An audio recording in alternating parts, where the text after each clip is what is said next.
Buenas noches. Bienvenidos a todos ustedes, para los miembros de la Tercera Iglesia. Estamos muy contentos de que ustedes están aquí con nosotros esta noche para esta fin de semana de Pascua. Antes de que comencemos, por favor, unos pequeños detalles. Por favor, bajen sus celulares de volumen, apáguenlos completamente. De lo contrario, ellos pueden interferir con nuestro sistema de sonido. Ahora estamos listos para una noche de inspiración y alegría. Primero, démosle gracias al organista, John Peters.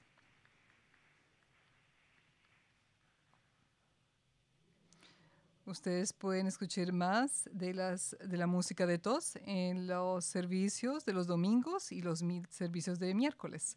Esta noche queremos darle la bienvenida a un cuarteto de cantantes que tienen muchos créditos en el coro, en actuación y teatro. Soprano, Jenny Lynn Stewart. Alto, Erika Amado. Tenor, Blake Solford. Y el barítono, Albert Johnson Moulton. El cuarteto nos va a deleitar con unas canciones apropiadas para la Pascua y de pronto ustedes también pueden acompañarnos. Las canciones serán introducidas por Jack Lynn Draper. Nuestro programa musical viene después de un evento. Madeleine Maple va a hablar acerca de lo más apropiado para esta noche. La semana que transformó el mundo, que cambió el mundo. Madeleine está muy calificada para traernos la historia de la Pascua y su sentido espiritual. Madeleine es una scholar bíblica. Ella tiene una máster y un estudio en estudios bíblicos. A través de esta carrera que ella hizo una carrera también de administración y negocios por más de 5 años. Ella ha dictado muchas charlas, todo relacionado con la Biblia. Ella nos deja ver la historia, la política, la geografía, la cultura y costumbres y el sentido espiritual de las Escrituras. Ustedes pueden aprender más de ella en sus estudios bíblicos, en su website, biblusroads.com. Y ahora nuestro programa musical.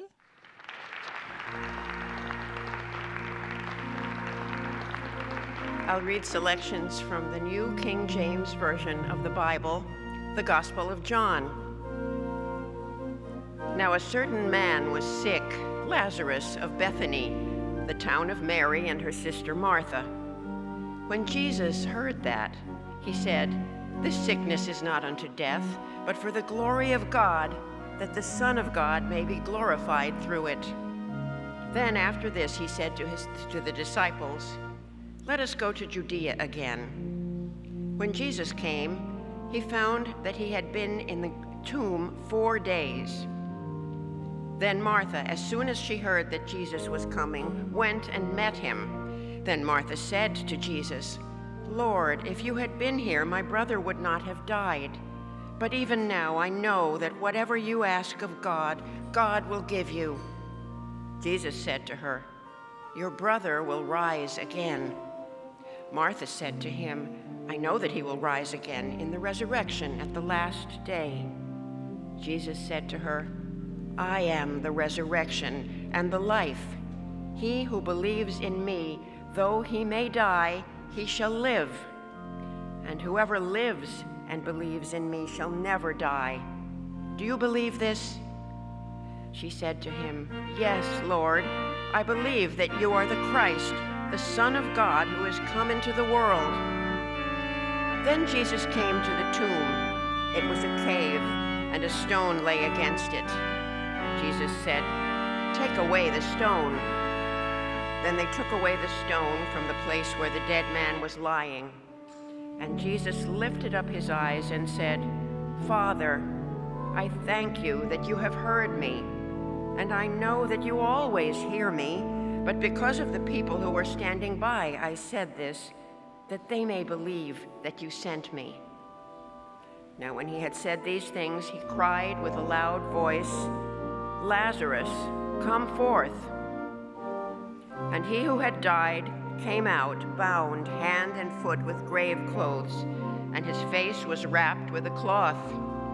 Jesus said to them, "Loose him and let him go."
More from John.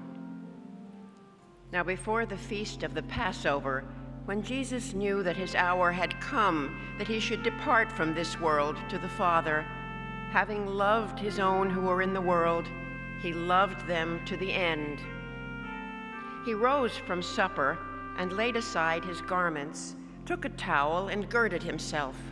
After that, he poured water into a basin and began to wash the disciples' feet and to wipe them with the towel with which he was girded. Then he came to Simon Peter. Peter said to him, "You shall never wash my feet." Jesus answered him, "If I do not wash you, you have no part with me."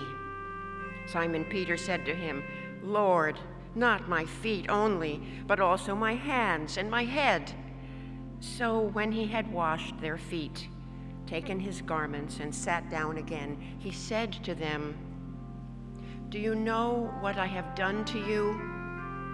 You call me teacher and Lord, and you say, well, for so I am.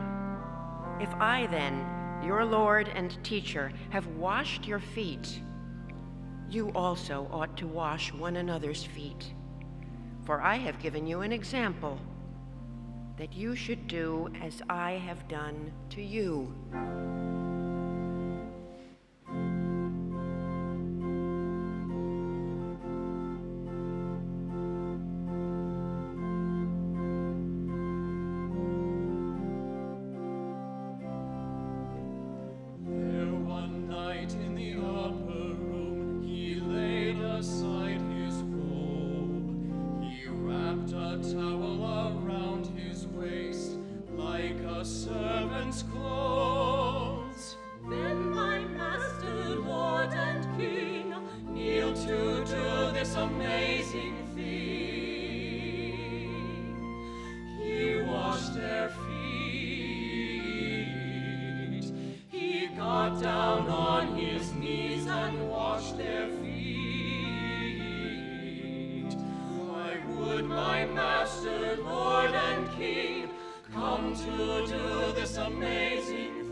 Servant humble and meek, wash their feet. Hear my call and live it true. Do for them what I do for you. Go wash their feet.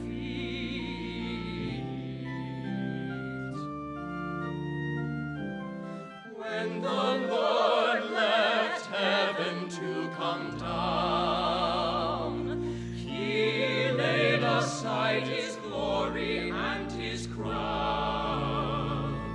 He did not cling to power or follow after fame. Still all heaven sings the glory of his name. So wash their feet. Be a servant humble and meek. Wash their feet. Hear my call and live it true. Do for them what I do for you. Wash their feet, wash their feet. Go wash their feet, wash their feet, wash their feet. Now wash their feet.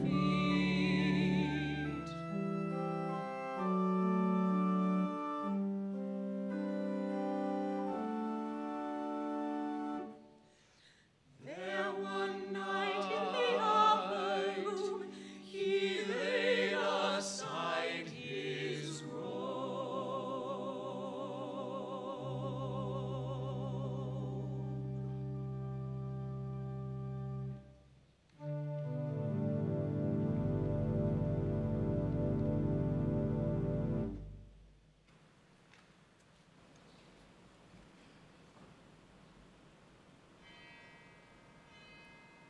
From the book of James.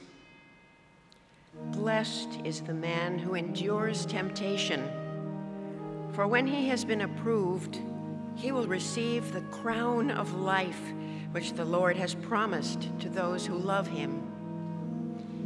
And from Science and Health with Key to the Scriptures by Mary Baker Eddy. truth and life must seal the victory over error and death before the thorns can be laid aside for a crown.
From Mary Baker Eddy's Easter Message of 1902.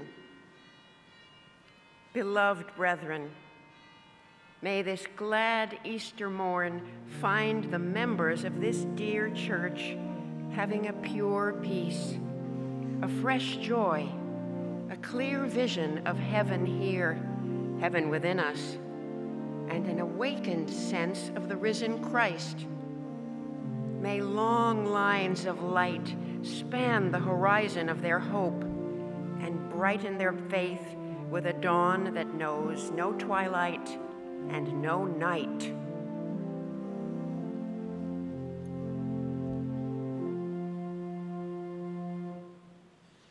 Rise up, Easter morning, rise up, Easter morning, rise up, early singing hallelujah. Rise up, Easter morning, rise up, Easter morning, rise up, early singing hallelujah. Rise up and feel, rise up and feel the sun. redemption's work is done. Rejoice and sing to the Lord, for life and joy are restored this glorious morn. Oh, glory, rise up, Easter morning, rise up, Easter morning, rise up, early singing hallelujah. Oh, glory, rise up, Easter morning, rise up, Easter morning, rise up, early singing hallelujah. Rise up, early singing hallelujah.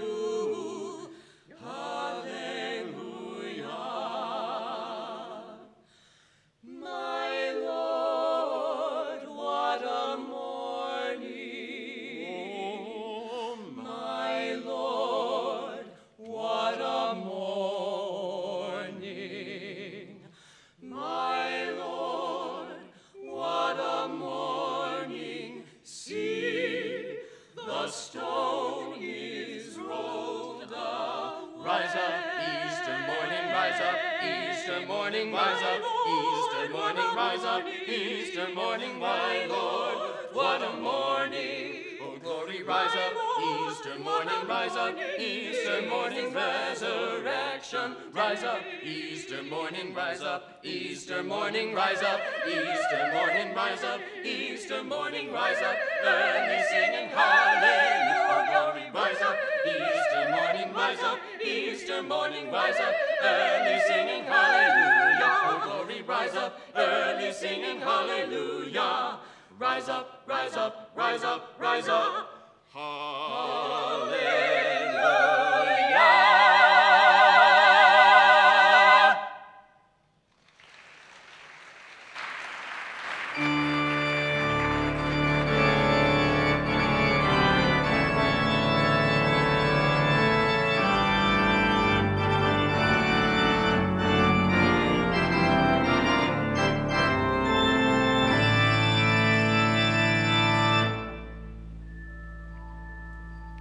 From Science and Health. Glory be to God, and peace to the struggling hearts. Christ hath rolled away the stone from the door of human hope and faith, and through the revelation and demonstration of life in God, hath elevated them to possible at-one-ment with the spiritual idea of man and his divine principle, love.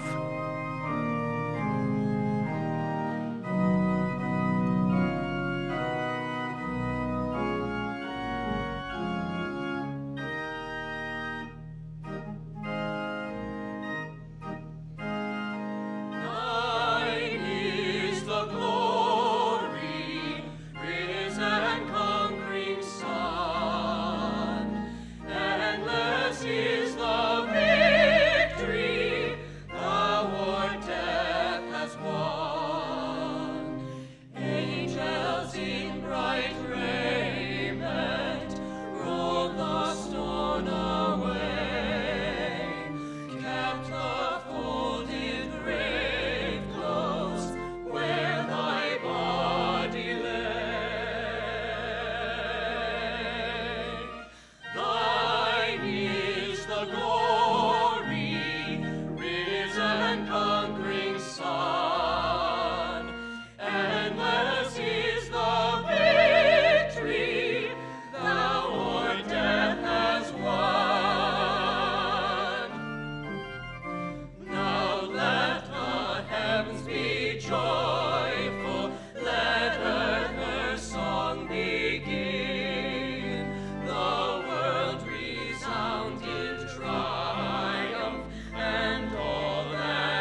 lift our hearts in joy today, knowing well that thou wilt keep us ever in thy blessed way.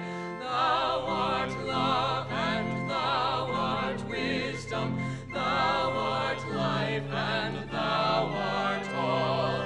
In thy spirit living, moving, we shall neither faint nor fall.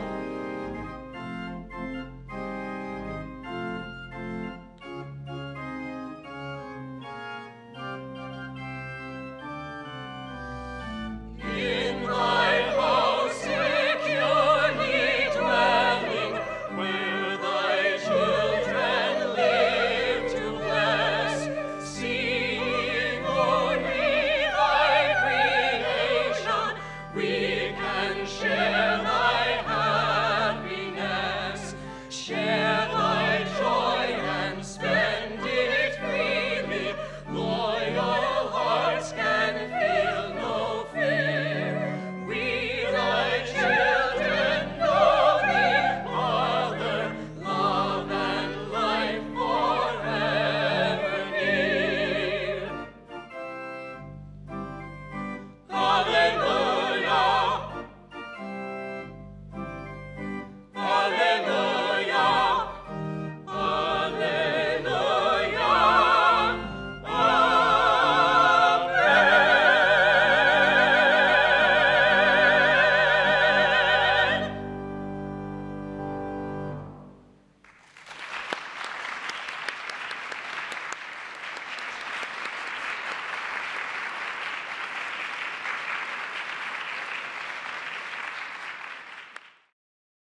Hola. ¿No fue eso maravilloso, glorioso, hermoso? Gracias, gracias a los cantantes por todos ustedes. Qué maravilla de comenzar con este fin de semana de Pascua y gracias a los miembros de esta iglesia por tenerme aquí y por todos nosotros para estar juntos, ya sea aquí en Nueva York, en esta iglesia hermosísima o a través del internet en todo el mundo. Solo queremos decir, esta es Pascua y nosotros estamos tan agradecidos de poder estar juntos y pensar en esto de una manera diferente. Entonces, hoy, esta noche, vamos a hablar un poco sobre la Semana de Pasión. Ustedes saben todo que esta es la semana que comienza con el domingo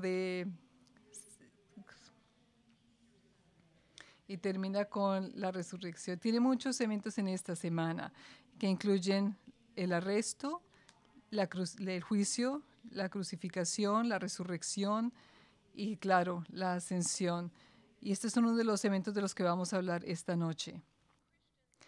Los cristianos también consideran este día como el Viernes Santo. ¿Alguno de ustedes por qué ese adjetivo bueno se asocia con ese evento tan terrible como Jesús en la cruz?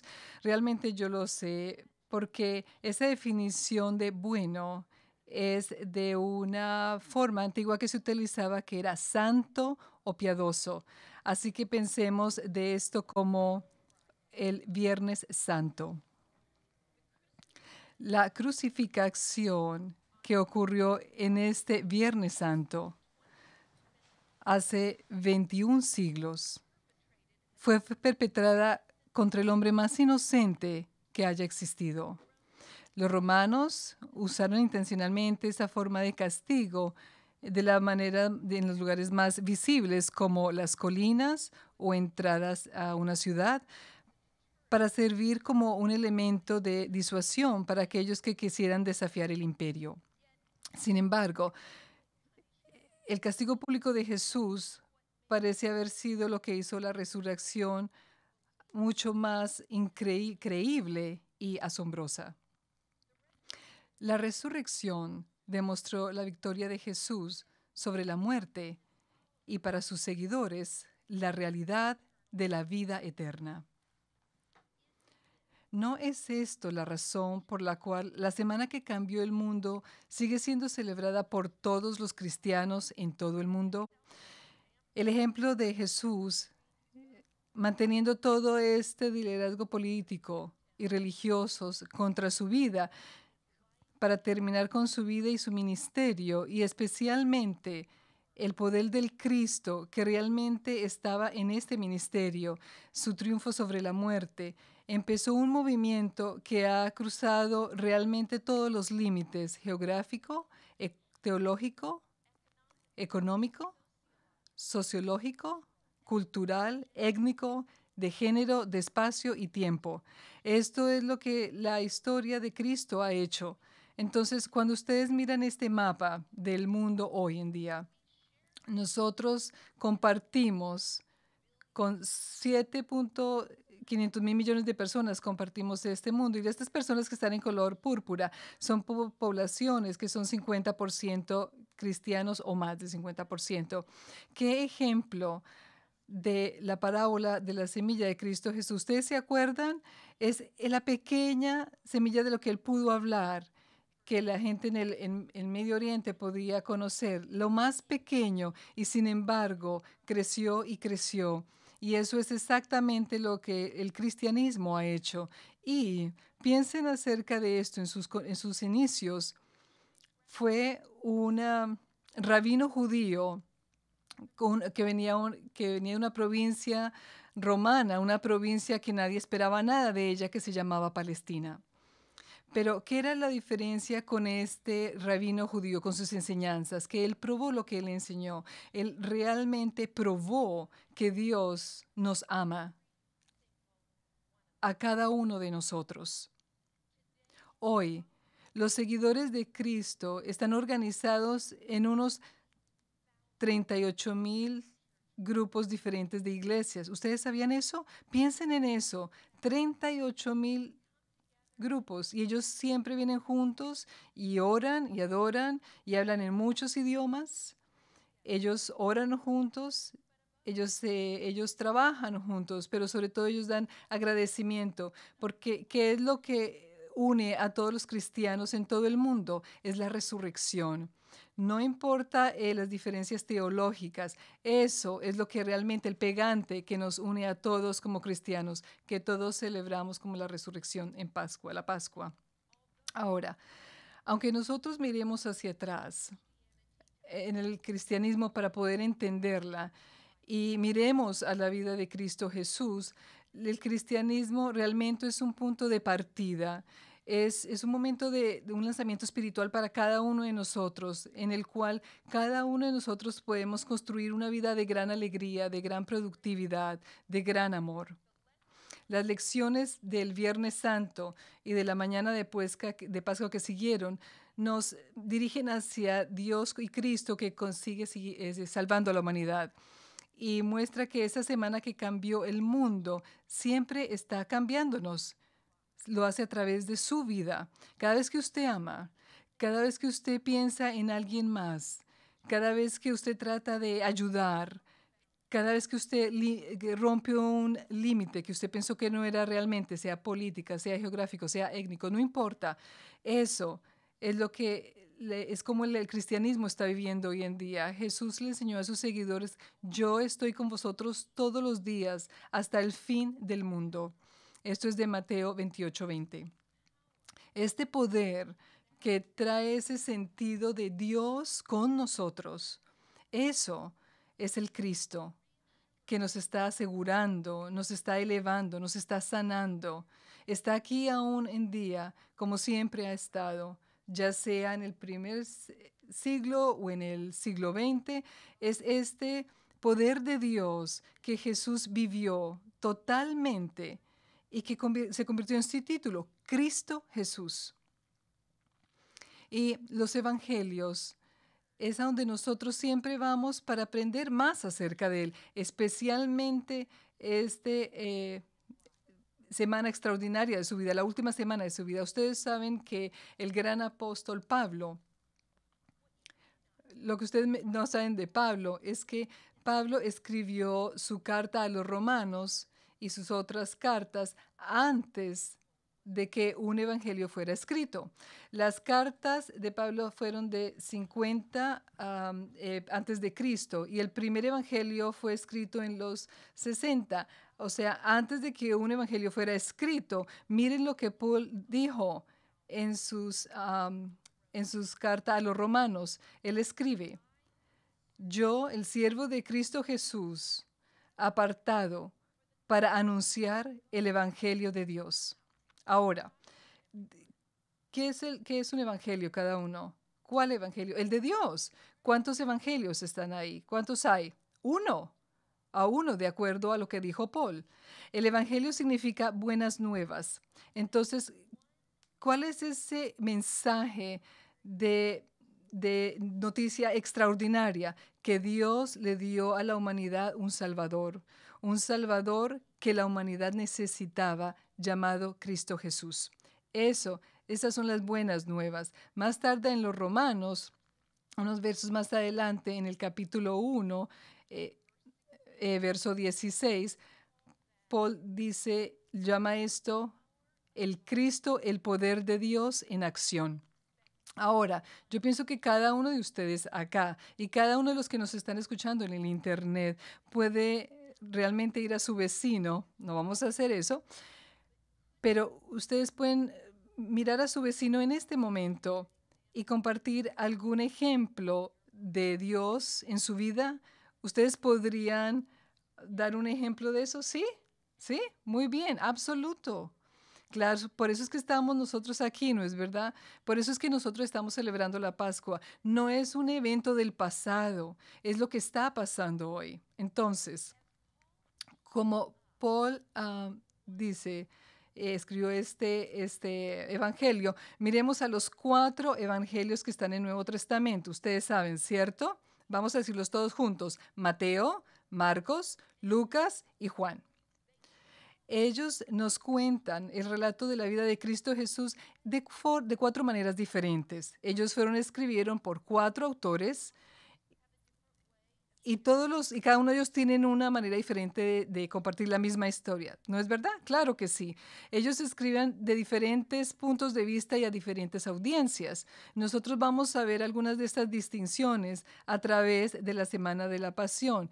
¿Cuáles historias nos dicen? ¿Cuáles son los detalles que están incluidos? Y también vamos a descubrir algunas cosas únicas, unos recuentos únicos en uno de los evangelios. Por eso es que es tan importante que cada uno de nosotros como cristianos debemos leer estos evangelios como individuales y saber qué era lo que los autores nos querían decir, cuál era su mensaje único para nosotros. Bueno, ahora, estos evangelios son llamados evangelistas, los escritores. Ellos realmente no querían escribir una historia biográfica de Cristo Jesús. Ellos tratan de darnos, en cambio, el poder de Dios que estaba por debajo de la vida de Cristo Jesús, que llenó su vida. Y en esa manera capturó cada uno de los mensajes del evangelio del cual Pablo habla. El poder de Dios y del Cristo. Entonces, ahora, la dificultad para nosotros es cómo vamos a poder pensar acerca de estos evangelios. Y esto es una como receta que nosotros vamos a pensar. Es como parte de una biografía, una tesis teológica con muchas inspiraciones. La dificultad para nosotros es que los 3 años de ministerio de Cristo Jesús, especialmente la última semana, es muy bien conocida. Su familiaridad quizás encubre su actualidad. Voy a repetir eso. La familiaridad que tenemos quizás esconda su impacto actual. Nosotros pensamos en nuestras cabezas, pero realmente no está en algo profundo en nuestro corazón y en nuestras vidas. Eso es por lo cual yo amo esta señal. Yo estuve en Nueva Zelanda recientemente y estaba manejando y vi esta ciudad en la calle, en una iglesia no muy grande, una iglesia pequeña, pero miren a la señal que estaba en este jardín. ¿Qué pasa si es verdad? ¿No aman eso? ¿Qué pasa si es verdad? Y me puso a pensar, ¿qué tal si usted y yo realmente vivimos en el siglo XV, viéramos en el siglo y escucháramos explorador italiano loco que quería demostrar que el mundo era redondo y quería irse en su bote para probar que el mundo era redondo. Cristóforo Colombo. Nosotros pensaríamos, ese hombre está loco. Cada uno sabe que el mundo es cuadrado. Pero en alguna parte de nuestro pensamiento, alguna pequeña semilla se plantó y nos hubiéramos preguntado, ¿qué pasa si es verdad? ¿Qué significaría eso? Quizás nosotros nos hubiéramos atrevido a mirar una nueva vida en otro sitio, pero ¿qué tal si en los siglos XX, a principios del XX, estuviéramos en Kitty Hawk, en Carolina del Norte, y observáramos dos hermanos locos intentando volar algo como si fuera un pájaro? Absurdo. El hombre no vuela, pero, ¿qué pasa si es verdad? ¿Qué eso significa para viajar? Para ir a lugares inimaginarios. Bueno, esta pregunta se refería a un evento 21 siglos antes, a un hombre que testificó el asesinato, el entierro, y vio a este hombre salir de la tumba, hablar, caminar, comer, y millones de personas pueden ser testigos de esto. Esto era tan poderoso en el Imperio Romano hace tantos siglos. Piensen en eso. Ningún militar pudo manejar eso, pero el evangelio cristiano lo hizo. ¿Qué pasa si esto es verdad? ¿Y esto es lo que nosotros vamos a ponernos como pregunta en el día de hoy? Vamos a trabajar a través de la cronología de la pasión, de esta semana de la pasión, y quiero que después de que terminemos esta conferencia les vamos a dar un folleto porque las diapositivas de pronto no puedan leer totalmente, pero todos los eventos de los cuales yo voy a hablar esta noche, todas las referencias bíblicas y todas las preguntas que ustedes van a escuchar, todas están en este folleto y yo espero que ustedes tomen esta charla lo suficientemente en serio para que vayan a casa y realmente hagan una profundización para que esto suene en ustedes, para que esto llegue a lo profundo de sus entrañas y se preguntan, ¿qué pasa si esto es verdad y qué significado tiene para mi vida? Entonces, hay docenas de eventos que ocurrieron esta última semana de acuerdo con los evangelios, por lo cual había que tomar decisiones para tomar unos ejemplos para esta noche que vamos a estar juntos. Después de que discutamos cada una de estas, va a haber una pregunta para que ustedes piensen acerca de ese evento particular del pasado hacia hoy. Y de nuevo, ese folleto le tendrá toda la información. Es una nota explicativa. Es que es difícil juntar y tener una lista totalmente 100% de lo que pasó, porque cada uno de los evangelios tiene los incidentes de una manera diferente y en tiempos diferentes.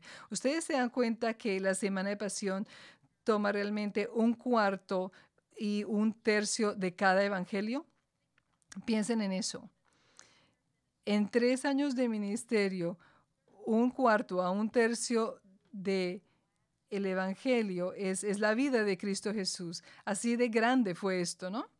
Entonces, esta noche es algo general de cosas importantes que pasaron en esta semana y vamos a mirar la primera, la unción.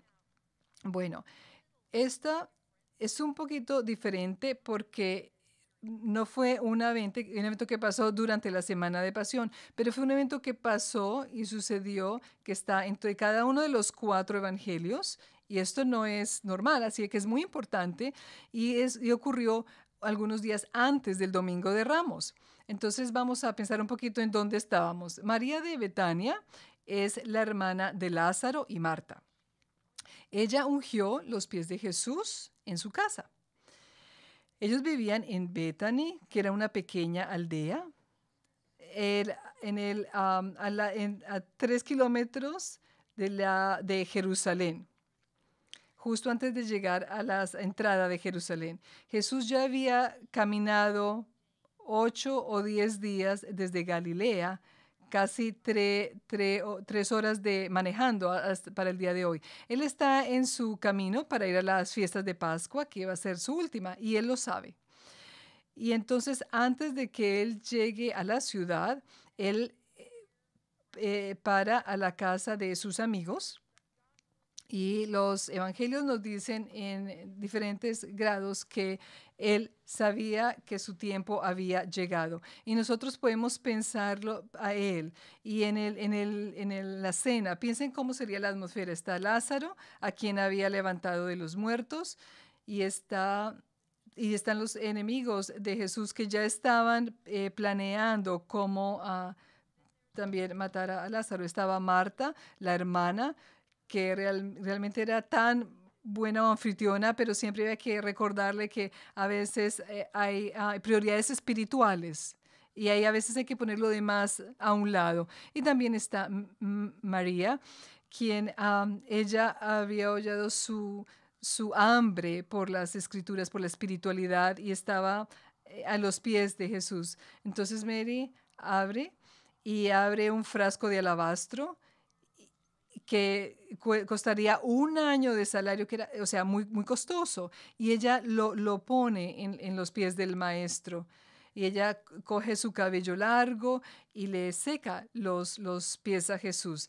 Inmediatamente esta escena tan conmovible, Judas habla, ¿no? Y él dice, ¿qué es lo que ella está haciendo? Bueno, eso no es una cita bíblica, pero él realmente está preguntándose esta extravagancia, y esta es una cita. Jesús dijo en Juan 12:1-2, déjala en paz. Ella ha estado guardando este perfume para el día de mi sepultura. A los pobres siempre los tendrán con ustedes, pero a mí no siempre me tendrán.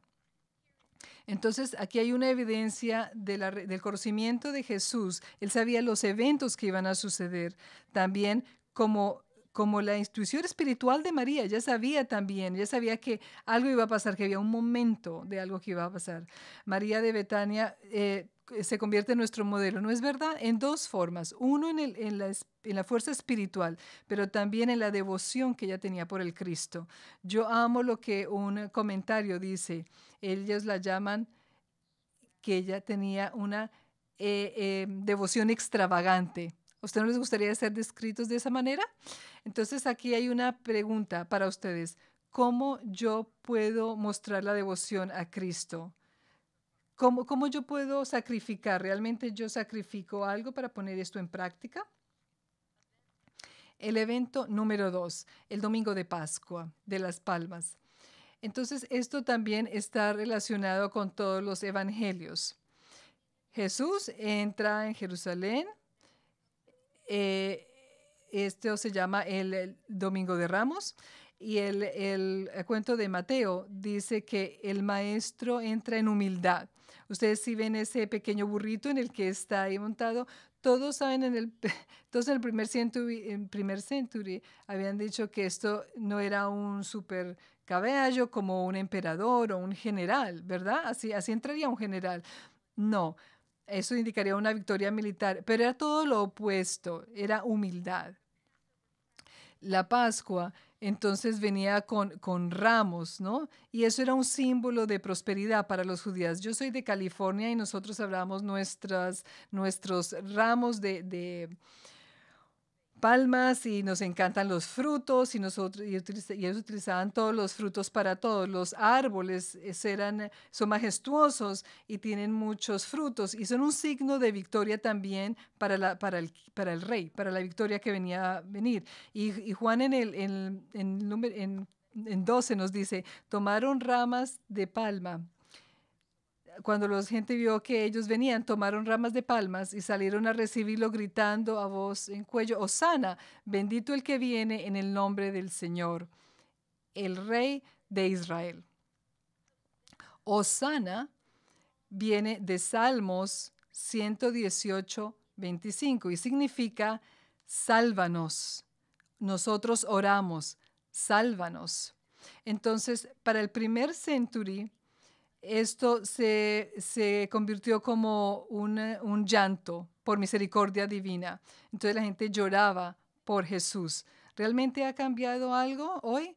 Quizás nosotros no lloremos a un hombre en un animal, pero nosotros lloramos a Dios para que nos salve. Nosotros llamamos para el poder soberano, ¿verdad? Para reconocerlo, que va a destruir lo que es injusto, que va a destruir lo que no es correcto en nuestra sociedad o en nuestras vidas, en nuestro gobierno, en nuestra vida. No es así que todos necesitamos un Salvador, no importa el siglo en donde estemos. El domingo de Ramos tenía dos tipos de personas que lo seguían. Y eso se ve en los evangelios. En uno son los discípulos y los otros son la gente que era parte de la multitud. El evangelio nos dice que uno no puede ser de los dos. O uno es un discípulo, que uno realmente es una persona que sigue al maestro, que realmente al Hijo de Dios, que ha probado con sus palabras y obras todo lo que Él ha enseñado.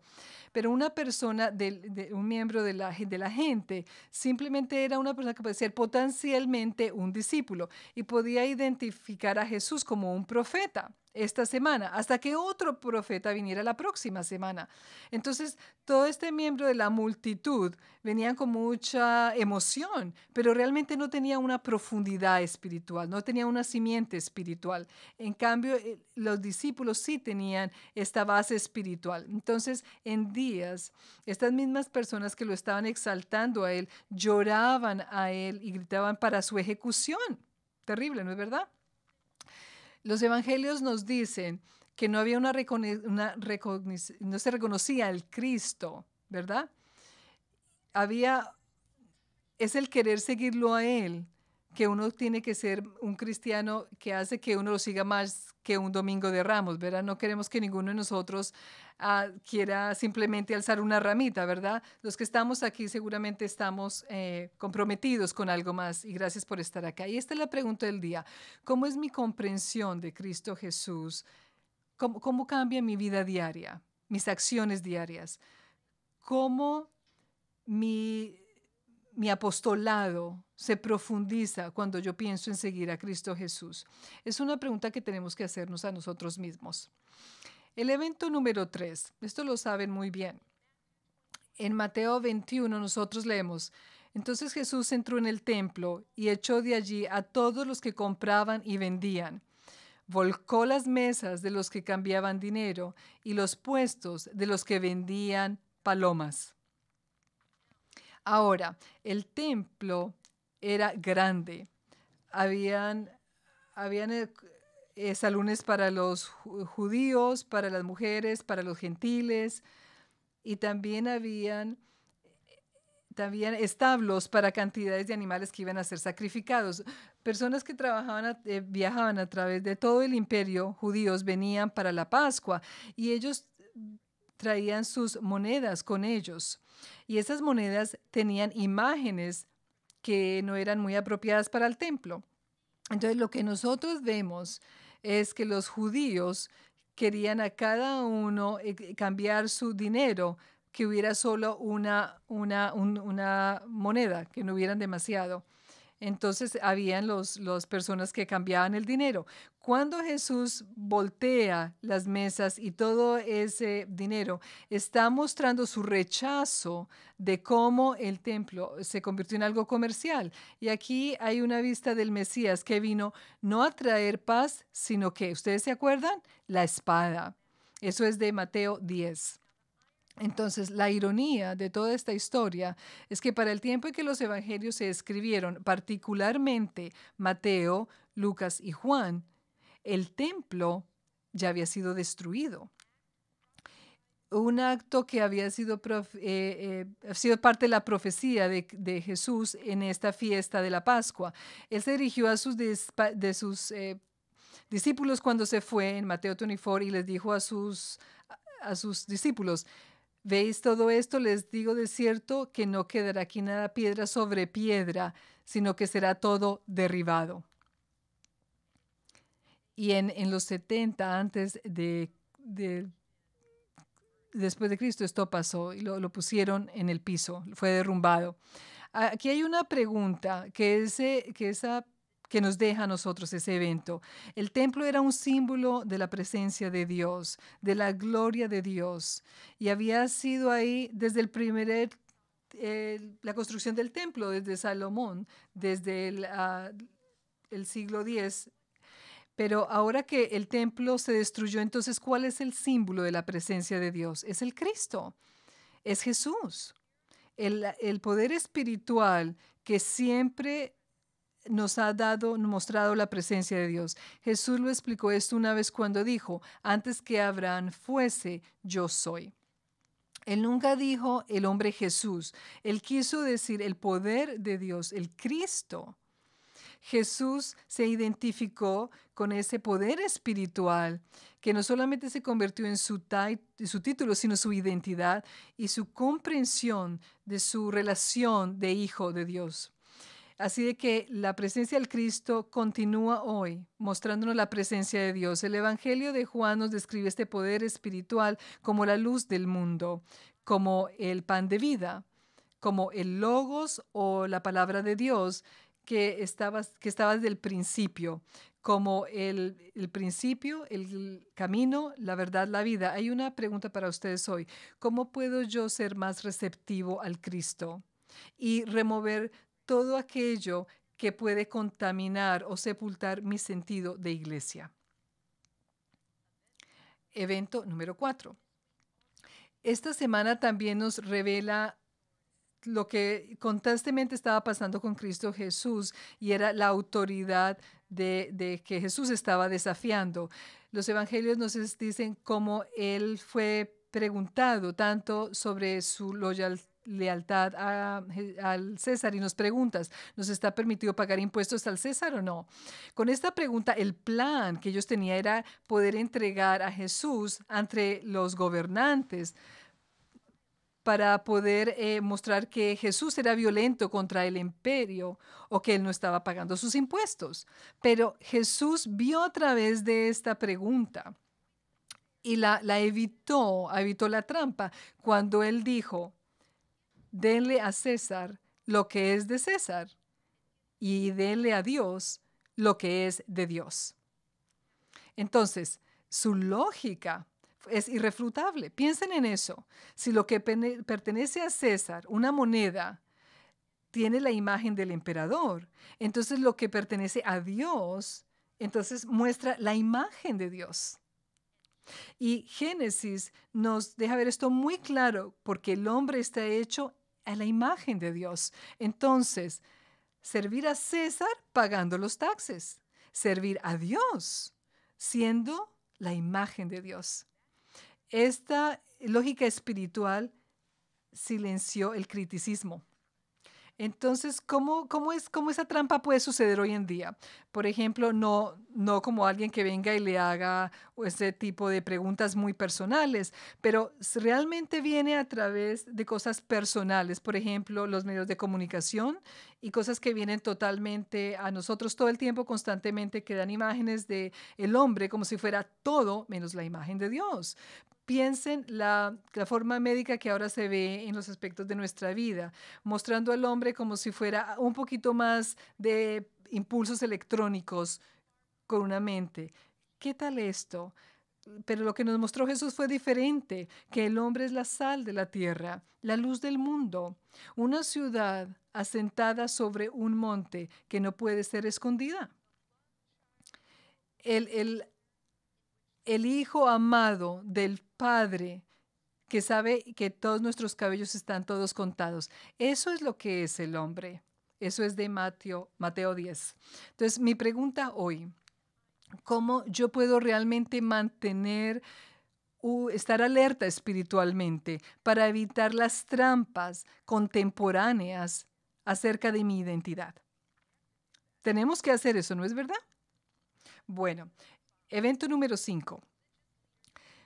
La hipocresía de los líderes religiosos. Mientras Jesús estaba en el templo durante estas finalidades de la fiesta de las Pascuas, él vio a los líderes religiosos y su ridícula duplicidad a través de las vidas y las palabras que ellos decían.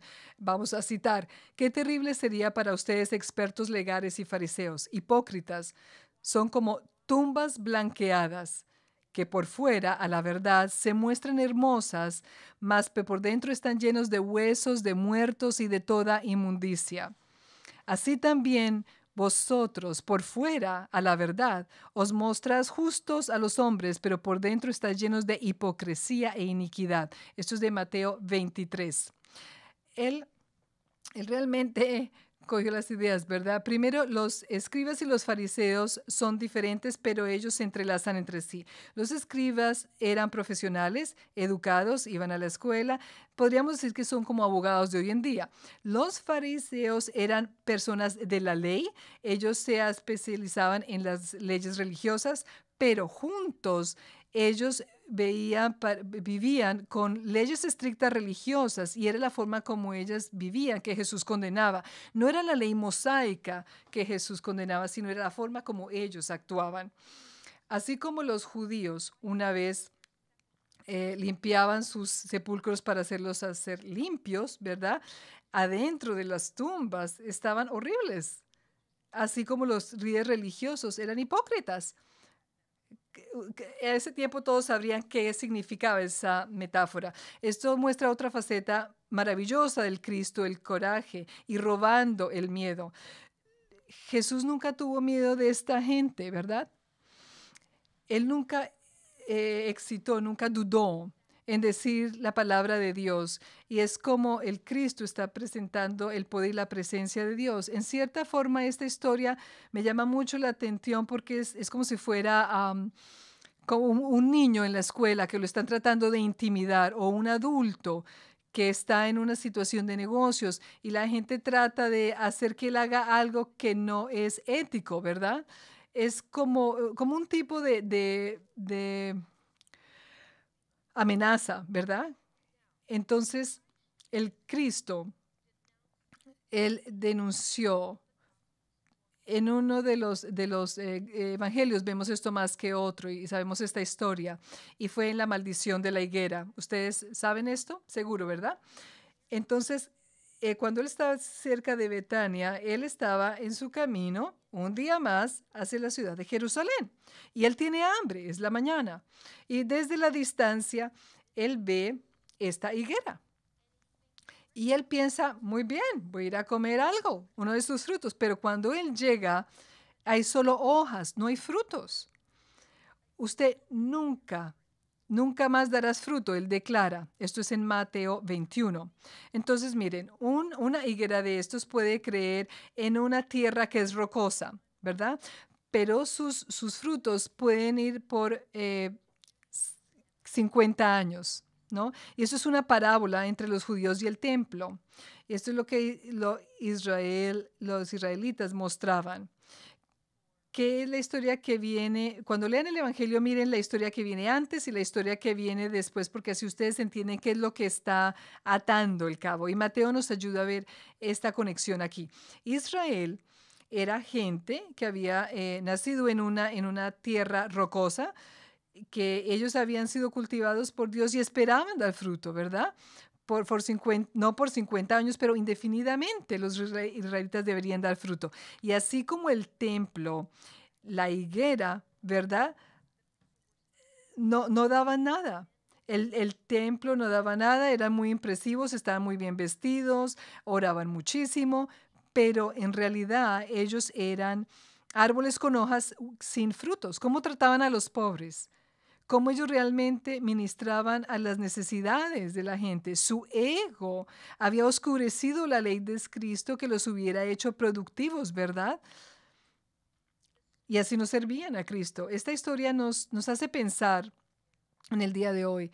No importa dónde su fe comience, puede ser en un estado donde usted comenzó con unas elecciones malas, eso puede ser el suelo que está lleno de piedras, o quizás usted nunca estuvo criado de una manera correcta por sus hijos, por sus padres. No importa cómo usted comienza su historia, lo importante es que uno viva con alegría y con generosidad en la vida futura, y eso es el poder de Cristo que está ahí presente para nosotros, ¿no es verdad? Entonces esta sería la pregunta: ¿cómo yo me aseguro de que yo no simplemente estoy siguiendo la letra, sino que yo estoy siguiendo el espíritu de la ley? Ahora, el evento número 6. Esto es muy pequeño el evento, pero es muy importante. Vamos a ver ustedes qué piensan. Hay algo muy pequeño, una historia muy pequeña y solo en el Evangelio de Juan, cuando los gentiles vienen a ver a Jesús. Para ser claros, ustedes tienen que saber que en el primer siglo, en el Nuevo Testamento, habían solo dos tipos de personas, los judíos y los gentiles, exacto. Entonces, estos dos grupos son lo que constituyen la población bíblica, podríamos decir. Entonces, uno de los gentiles vinieron a los discípulos y de acuerdo con la cita dice, habían algunos griegos, estos se acercaron a Felipe, que era de Betsaida de Galilea, y le pidieron, Señor, queremos ver a Jesús. Felipe se lo dije a Andrés y los dos juntos se lo notificaron a Jesús. Bueno, no dice mucho más allá de esto, pero ¿por qué Juan pone esto en el Evangelio? La llegada de los griegos comienza un completo capítulo en la historia del cristianismo, una misión de los gentiles que brillantemente se menciona en el libro de los Actos. Estos no son simplemente griegos que están hablando a los judíos, sino que son gentiles que están interesados en el judaísmo. Ellos hicieron todo su peregrinaje, ¿verdad?, para la Pascua, pero en todo este tiempo ellos escucharon de Jesús en su camino, escucharon de las curaciones de Jesús, de las palabras, y ellos estaban buscando soluciones espirituales que el paganismo no daba las respuestas. Estas eran personas que estaban acostumbrados a orarle a pequeños dioses en sus cocinas, que bebían sangre. Ellos sabían que el paganismo nunca los iba a dar respuestas espirituales. Entonces ellos estaban buscando a Cristo Jesús porque sabían que había una misión más grande y un mensaje para ellos. Entonces, después de que los griegos vieron a Jesús, Juan comparte la profecía de Jesús y de lo que viene para él y dice, y cuando yo haya sido elevado sobre la tierra, atraeré a todos hacia mí. El ser elevado que Juan nos dice está haciendo referencia a la crucificación, pero el traer a todos hacia mí es parte de la resurrección. Los que están realmente hambrientos de espiritualidad. ¿Cuál es esta vida que no puede ser extinguida? ¿De dónde viene este amor que puede perdonar a sus enemigos en la cruz?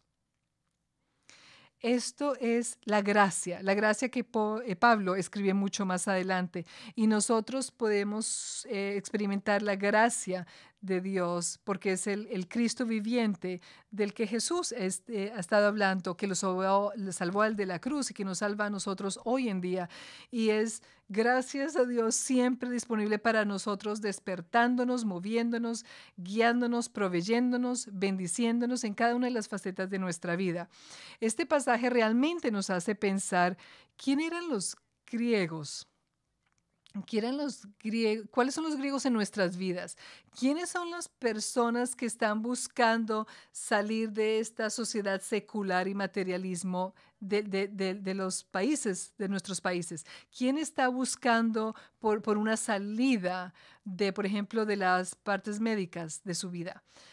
Estos los que están buscando paz, por ejemplo, de todo lo que son facciones o modas, todos los que son diferentes, ¿verdad? Étnicamente, culturalmente, políticamente. Son nuestros hermanos en Cristo. Entonces, ¿cómo puedo yo estar más vigilante en compartir el Cristo sanador con cada uno de los que están pasando en mi vida? ¿Cómo yo puedo mirar y conocer el que es receptivamente espiritual? Nuestro próximo evento, el número 7, es la conspiración que tuvo Judas, la traición de Judas, ¿verdad? Algo que nos choca, que es muy duro, son todos los esfuerzos que se montaron y con la rapidez contra Jesús, y los evangelios nos relatan eso. Primero es la resistencia que se presenta en la traición de Judas, quien era el discípulo que manejaba el dinero. Acuérdese que él siempre estaba listo a criticar, fue el primero en criticar a María Magdalena, a María de Betania, por utilizar el aceite, ¿verdad? Entonces ahí nosotros podemos ver la mentalidad de Judas, cómo su mentalidad se muestra a través de estas pequeñas cosas. Y Lucas nos deja ver un poco esa mentalidad de Judas, lo que estaba pasando ahí detrás del efecto de matar al Cristo. Entonces Lucas 22 nos dice, entonces entró Satanás en Judas Iscariote. Esto es la misma fuerza opuesta que 3 años antes se le presentó a Jesús. ¿Se acuerdan antes de la tentación? ¿Qué fue la primera que pasó antes de la tentación? Perdón, después del bautismo. La tentación vino y decía, yo soy el Hijo de Dios, y él fue tentado. Nosotros estamos dudando que somos los hijos de Dios. Esa es la misma fuerza que que opuso a Jesucristo, que se opone a nosotros. Y Lucas en el capítulo 4, después de la tentación, nos dice esto. Así que el diablo, habiendo agotado todo recurso para tentar a Jesús, lo dejó hasta otra oportunidad. Y Judas le dio esta oportunidad. Lucas lo hace claro que Judas probó esto. Muchos sinónimos nos hacen ver esto. Por ejemplo, Satanás, el diablo, el mentiroso, el acusador. Y más tarde un término que utiliza Pablo, la mente carnal. Todo muestra la oposición que Cristo Jesús estaba enfrentando y lo que él se enfrentó y venció. Y hoy en día los cristianos también se están sometiendo a esto, ¿verdad? Con la mentira que dice que el hombre no es un hijo de Dios. Nosotros tenemos unas cuotas de Mary Baker Eddy, la descubridora de esta iglesia fundadora. Ella realmente comprendió esta fuerza y ella en su libro Ciencia y Salud con llave de las Escrituras lo llama mente mortal y su fuerza hipnótica la llama magnetismo animal. Ella también probó muchas veces a través de su década que es el Cristo y es nuestra identidad espiritual, nuestro estar espiritual como hijos de Dios que disuelve esta oposición. En un momento parece tan real y en otro momento simplemente cede, así como un agua, como el agua que parece una imagen lejana en la autopista. Piensen en esto. Judas traicionó a Jesucristo. Pensemos como en el siglo XXI nosotros podemos identificar qué es lo que está haciendo que nosotros podamos traicionar a Cristo. Pensemos en esto. Tenemos que preguntarnos este tipo de cosas. No pueden ser fáciles, pero realmente nosotros realmente estamos aquí porque queremos muchas cosas. Entonces es bueno que nosotros miremos en los evangelios y pensemos en estas preguntas difíciles. El otro evento es la 8 y ustedes conocen esta pintura de Leonardo da Vinci, La Última Cena. Entonces en esta última cena, Juan dedica 5 capítulos para un evento único que es la cena.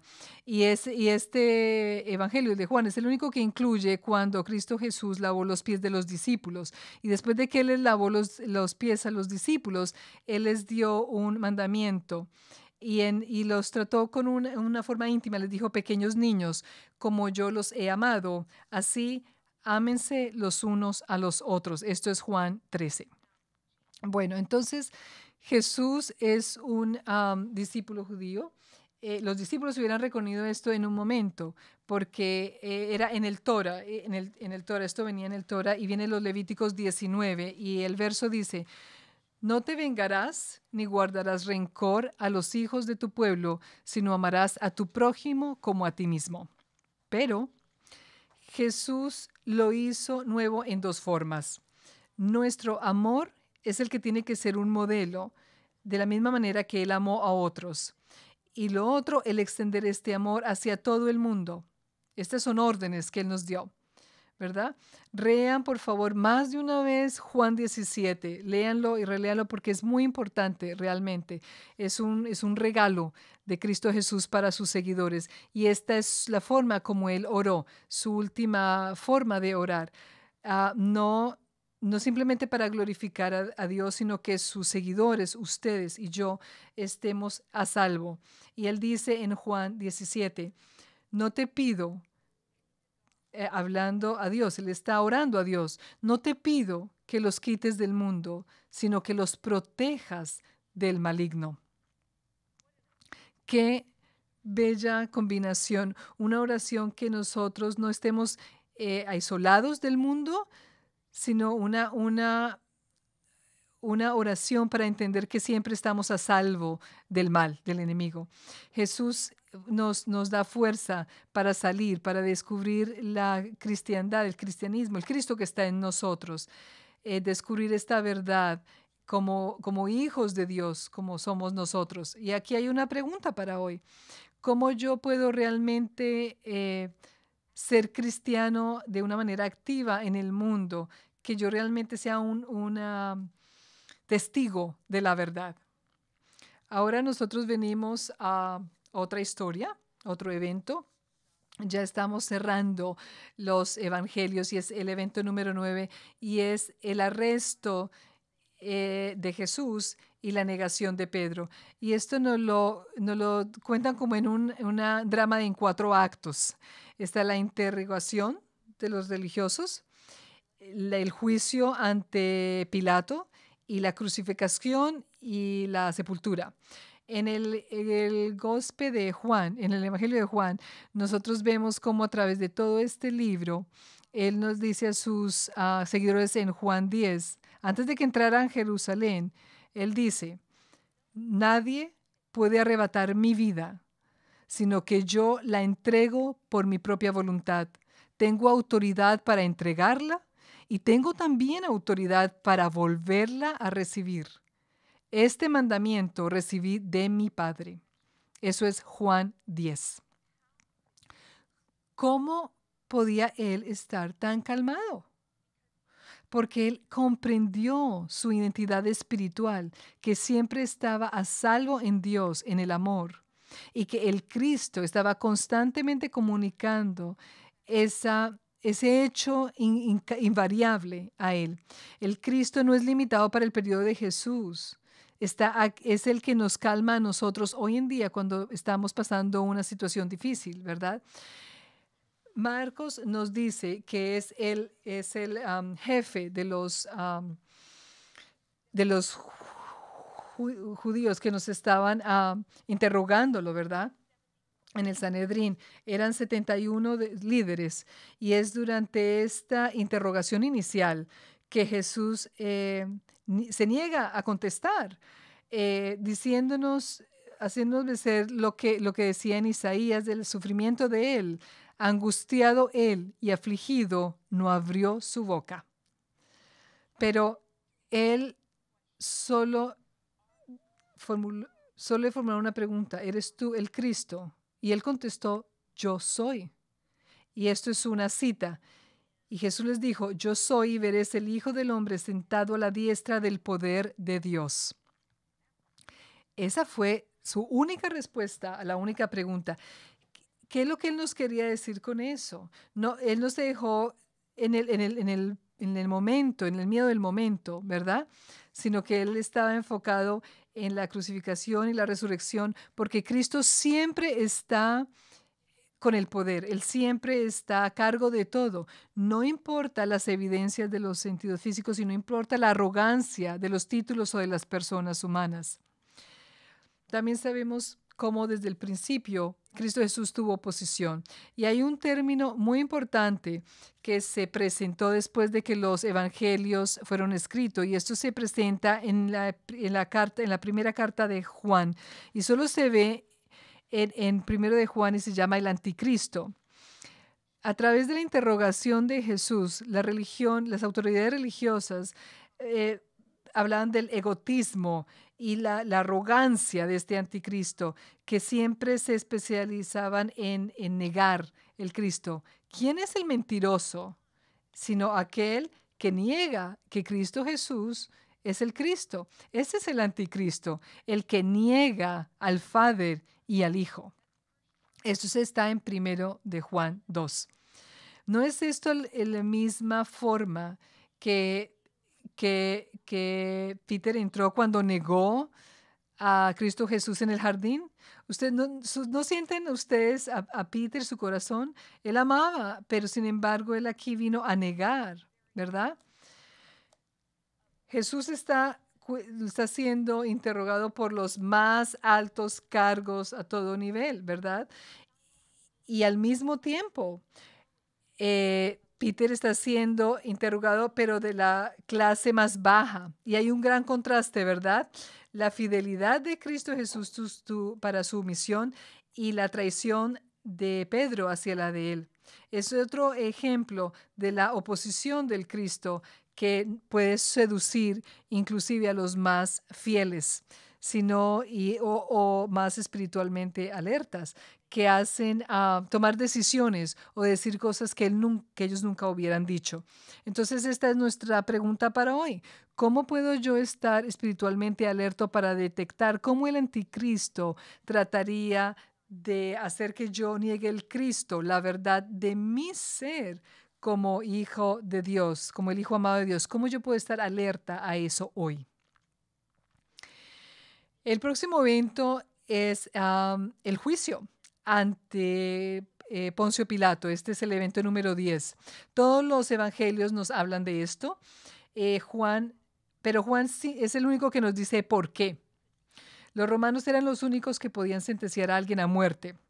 Entonces, en el juicio, Pilato ve que Jesús es inocente y por 7 veces él le dice a los líderes judíos, él es inocente.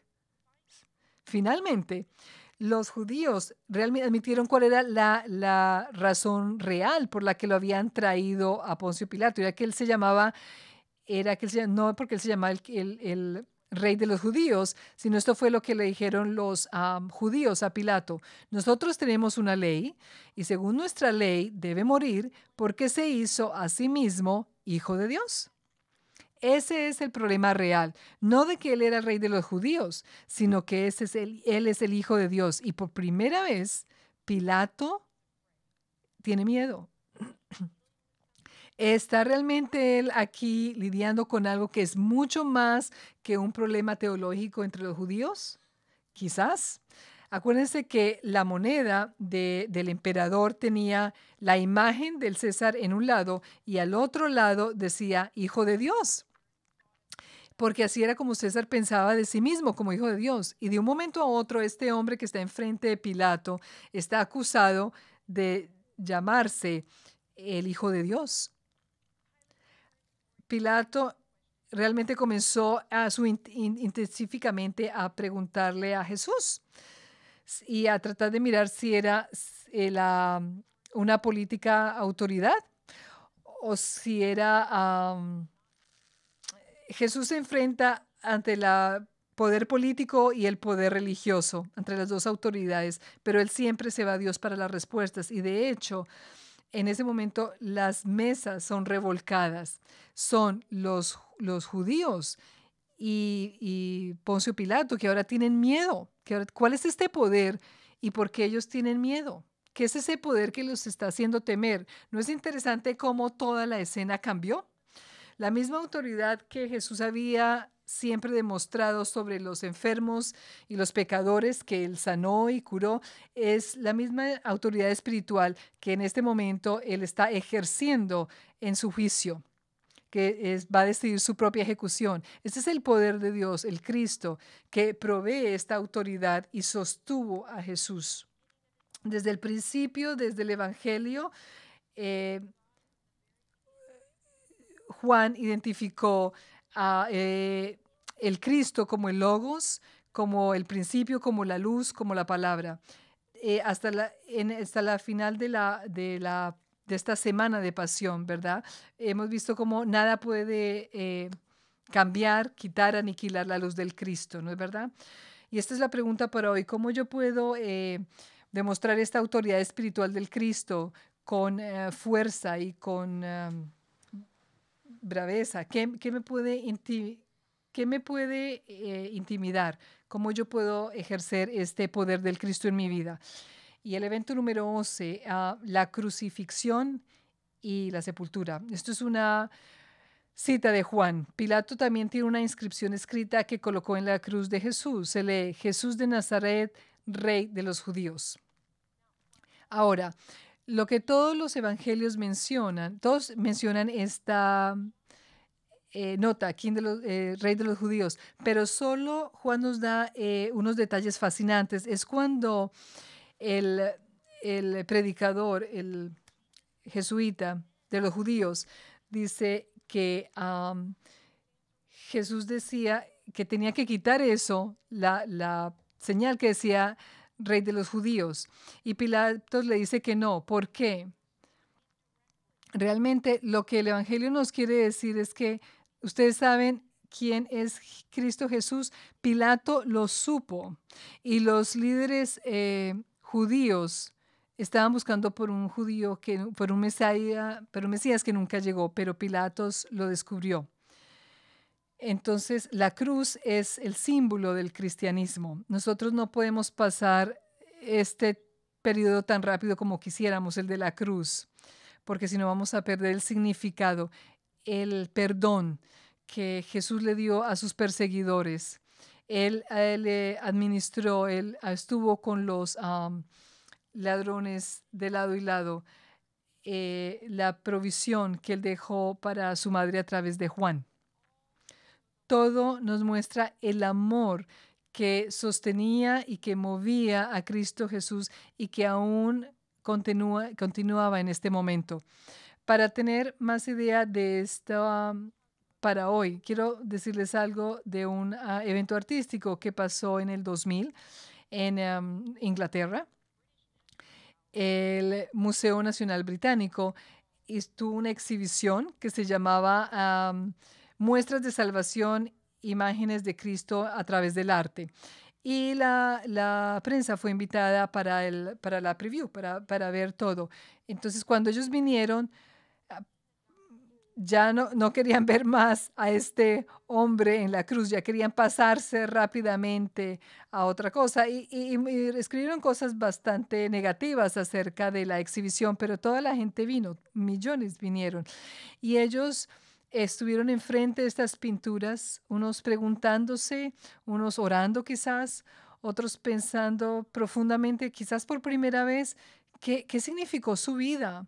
Y algunos pensando, ¿qué tal si esto es verdad? ¿Qué tal si esto es verdad? En nuestro tiempo,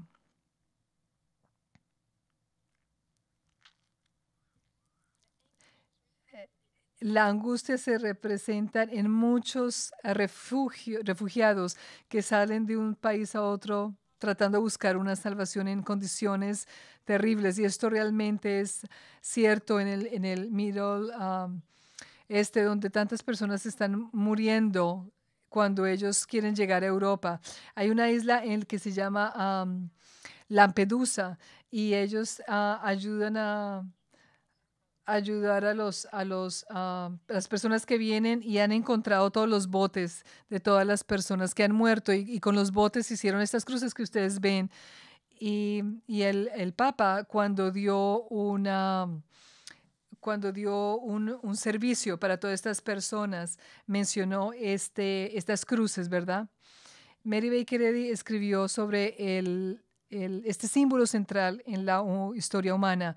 Recuerda que en la primera y última lección de la ciencia cristiana es el amor perfecto, el amor hecho perfecto por medio de la cruz. Esto está en Escritos Misceláneos y ella nos lo mostró con su vida, Y fue muy inspirador para mí el saber el poder contemporáneo del mensaje de los evangelios. Yo estuve en Siria y estuve en una pequeña villa donde están todos estos cedars de Líbano, todos estos árboles y cedros de Líbano. Y era una mañana de Pascua y me acuerdo haber caminado por esto Y me acuerdo, toda la gente se decía, ha resucitado, ha resucitado. Y uno piensa decir, sí, ellos lo saben y lo creen con sus vidas hoy en día. Esto es una de las formas que nosotros realmente podemos pensar en este periodo de la Pascua. Él ha resucitado, que el Cristo, la luz del Cristo en nuestras vidas y en nuestro amor, en nuestras relaciones, que nosotros podemos dar libremente, ha resucitado. En términos de las respuestas a la resurrección, los evangelios tienen diferentes reacciones. Solo vamos a tomar un momentito en algunos de estos mientras terminamos, porque yo pienso si realmente los evangelistas nos querían que nosotros comparáramos respuestas y pensáramos en la nuestra. María Magdalena fue la primera que llegó a la tumba que estaba vacía y llegó a Pedro y a Juan, pero no fue hasta que Jesús, ya resucitado, la llamó que ella lo reconoció. Juan 10 dice, llama a sus ovejas por su nombre y ellas conocen su voz. Esto como una evidencia del buen pastor. Y esto es un ejemplo como María era una oveja que reconoció la voz de su maestro. Pero también está la historia de Juan. En contraste, cuando María le contó a Juan de la resurrección, él es el primero que viene, encuentra la tumba vacía y él se da cuenta que la profecía de Jesús se cumplió. La profecía que viene descrita en Juan 2, destruid este templo y en 3 días lo levantaré. Juan encontró el sudario, todo el sudario y todo lo que había entrado en su cabeza y dice el evangelio, y vio y creyó. Y creer es porque aún no habían entendido la escritura, que era necesario que él resucitase de los muertos. Esta palabra creyó es la más importante en el Evangelio de Juan. Y en el Evangelio, en principio el Evangelio dice que mas a todos los que recibieron, los que creen en su nombre, les dio potestad de ser hechos hijos de Dios. Y esto se ve en los hechos de Juan. Y no podemos dejar de mencionar a Tomás, ¿verdad? Tomás el dudoso, él dudó, porque nosotros, Cristo Jesús quería que nosotros entendiéramos que Él estaba ahí. Y Él le dijo a Tomás que colocara su mano donde estaban las heridas, ¿verdad? ¿Ustedes piensan si esto es algo muy sutil de los rumores que se esparcieron, donde decían que Jesús nunca vivió, que él era simplemente un fantasma? Y Lucas dice, no, él ría, él comió, él volvió, él tenía heridas. Y también está el diner en Emaús. Les he mostrado varias pinturas a ustedes.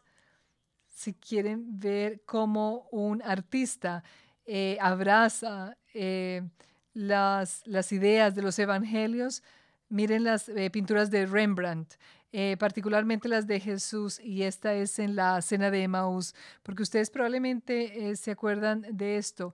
En la resurrección, esta resurrección, su aparición solo se habla en Lucas, y él se encuentra con 2 seguidores que habían dejado Jerusalén. Ellos van caminando hacia Emaús, unos 5 kilómetros de distancia. Ellos están decepcionados, tristes. Ellos solo saben la crucificación, no la resurrección, pero el Cristo que resucitó está caminando con ellos y ellos no lo reconocen, quizás porque ellos lo habían percibido de una manera limitada, ¿verdad? En dos formas, ¿verdad? En el capítulo 24, Lucas dice, él fue varón profeta, poderoso en obras y en palabras delante de Dios y de todo el pueblo. Entonces, ¿un profeta y un maestro es lo mismo que un Mesías? No. Ellos no reconocieron que Jesús era el Mesías. Ellos solo reconocieron que era el profeta de Dios, pero reconocieron su filiación como hijo de Dios en esta cena. Y él les corrigió esta forma de pensar y les dio una lección bíblica, ¿verdad? Y él les dice, Estas son las palabras que os hablé, estando aún con vosotros, que era necesario que se cumpliese todo lo que está escrito de mí en la ley de Moisés, en los profetas y en los salmos. Entonces les abrió el entendimiento para que comprendiesen las escrituras. Amo esta historia. Es el Cristo que viene detrás de aquellos que que están sin motivación, que no entienden, que están bloqueados, que no entienden todo la realidad. Entonces es un modelo esto de segundas oportunidades, ¿verdad? Todos tenemos oportunidades de abrir nuestros ojos, de abrir nuestros corazones a la presencia del Cristo, a esa espiritual declaración que nosotros somos los hijos de Dios, que nosotros somos amados, que nosotros somos pastoreados, guiados, defendidos, curados, sanados y cuando es necesario somos rescatados.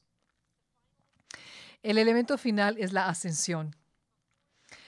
Antes de esto, nosotros no podemos, tenemos que mencionar todos los problemas de la dualidad del Cristo Jesús, el hombre que vivió en el primer century, que enseñó, predicó, sanó, al Cristo que se resucitó, ¿verdad? Mary Baker Eddy era una teóloga. Ella es la fundadora de la ciencia cristiana y nos da dos definiciones que son muy buenas para poder encontrar estos dos modelos y esta dualidad, naturaleza dual de Cristo Jesús. En Ciencia y Salud ella dice, Jesús, el más elevado concepto corpóreo y humano de la idea divina que reprende y destruye el error y saca a luz la inmortalidad del hombre. Entonces piensen acerca de eso, lo que hemos estado hablando anteriormente. Jesús voltea las mesas, que él condena y le habla a los fariseos y a los saduceos, ¿verdad? Él destruye, ¿verdad? El error, ¿verdad? Reprende y él muestra la inmortalidad del hombre.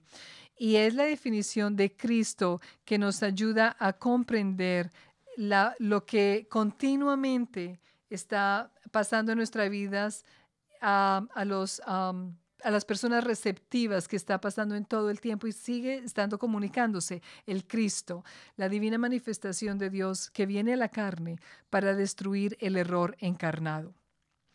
Entonces, yo quiero terminar nuestro tiempo con una historia personal que yo pienso que puede ser interesante y les va a recordar algo para ustedes que están aquí en Nueva York.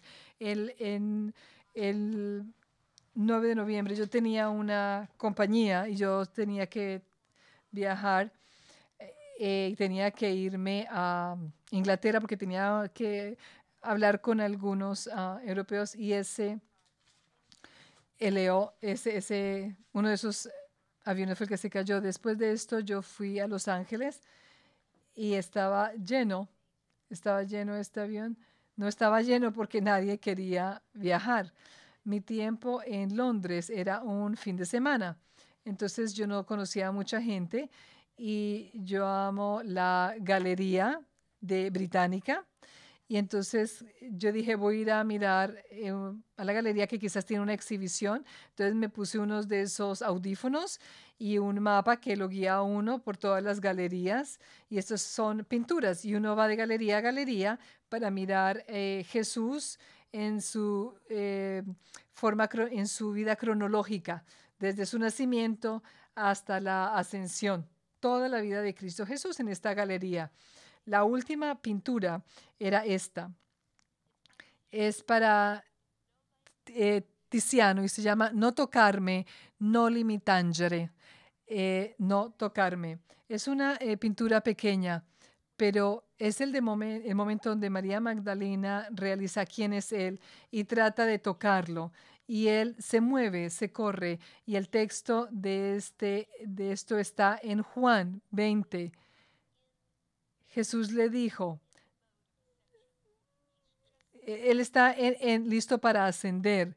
¿Y qué es lo que está haciendo María? Ella está tratando de sujetarse de este Salvador personal que la había salvado de la vida de pecados, pero ella no ha sido, anyway, ella se considera no como la prostituta, sino como una de las discípulas espirituales de Jesús. Pero ella encontró a su Salvador y él la estaba dejando a ella.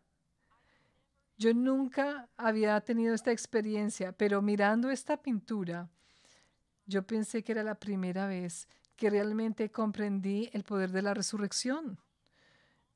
Yo estaba en este museo casi sola, prácticamente, y me quité los audífonos antes de que mirara esta pintura y había alguien que me estaba golpeando y me decía, ¿está usted bien?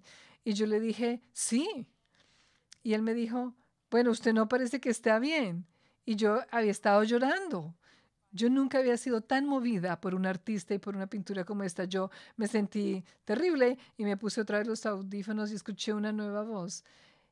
No era el curador, sino era la persona, el jefe de toda la galería, y decía que esta pintura era es la más famosa, la más preciosa de toda la colección, porque durante la Guerra Segunda, cuando los nazis estaban bombardeando Londres, ellos movieron todas las pinturas del museo y fueron en casas de campesinos y en todas partes para cuidar estas pinturas. Y en un momento, hubo un artículo que escribía, en el momento del más fuerte de la Segunda Guerra, y le dijeron que cuál sería la pintura que más les gustaría tener, y es esta. Y Tiziano pintó esta por mucho tiempo. Porque la gente, porque millones amaban esta pintura, porque ellos perdieron a sus familiares, perdieron mucha gente. Y porque así como todos nosotros, es como uno puede manejar este dolor, y es el entender la vida eterna. Y les voy a mostrar en esta pintura. ¿Pueden mostrar ustedes dónde está ella? Su capa es roja y ella está en la parte negra, y donde está él es en lo verde, en la parte verde. Entonces lo que nos quiere decir es que no importa que la vida humana parezca que no es bello, que todo lo que nos muestra no es bella, en realidad es el Cristo que siempre está con nosotros. Toda la parte de naturaleza, de flores que está con el Cristo, eso es lo que nos quiere decir. Y yo espero que esta pintura realmente les hable a ustedes así como me habló a mí, porque realmente nos da la idea de lo que es lo que se trata de celebrar en la Pascua, y es la resurrección, y es lo que todos los cristianos celebran, que Él ha resucitado. Gracias.